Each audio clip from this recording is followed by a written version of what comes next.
Est-ce qu'une administration Biden peut résoudre les problèmes aux États-Unis? Soyons clairs, ce n'est pas possible.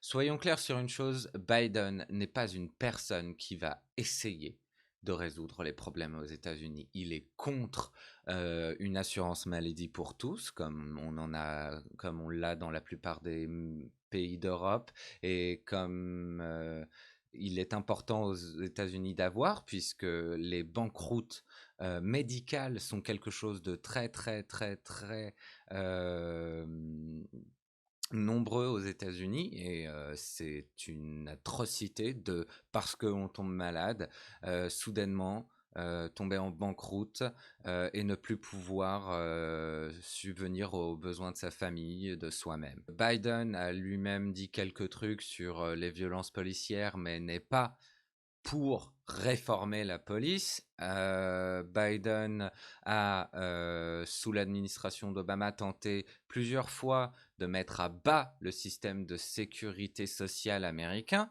Il est pour des mesures d'austérité qui mettraient à bas ce système de sécurité sociale. Biden aussi parle constamment en ce moment de comment il faut absolument réussir à unifier la gauche avec la droite. La droite qui est en train maintenant de constamment mentir, de constamment attaquer Biden lui-même et plein d'autres personnages de gauche. Et le pire, c'est que quand il dit ça, il n'inclut pas les progressistes. C'est-à-dire que quand il dit ça, Bernie Sanders, Alexandria Ocasio-Cortez, Ilhan Omar, Rashida Tlaib, même Elizabeth Warren, qui a prouvé qu'elle n'était pas tant progressiste que ça, ne sont pas inclus dans cette gauche-là et ne sont pas inclus dans les personnes qu'il faut unifier, puisque ces personnes-là, en ce moment même, se font attaquer par tous les démocrates comme étant la raison pour laquelle les démocrates sont peut-être sur le point de perdre les deux chambres de représentation américaine. C'est un système bicaméral aux États-Unis comme en France. Pourquoi ils les attaquent? Parce que de toute façon, c'est les seules personnes qu'ils peuvent attaquer, puisque c'est les seules personnes qui peuvent réellement mettre à bas le pouvoir des oligarques au sein de ce pays. Et les démocrates, ne nous détrompons pas, font comme les républicains, partie des oligarques qui manipulent le pays. Ce sont les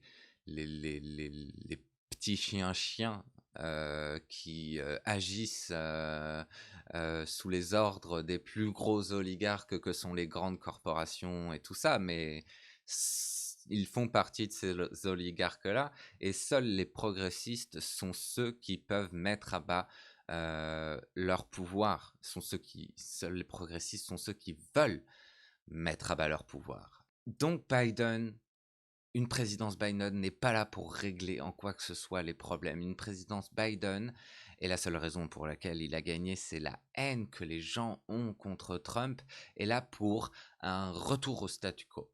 Bien sûr, ils vont capitaliser sur les choses que Trump a déjà faites. Donc, il y a eu des coupures de taxes énormes pour les riches.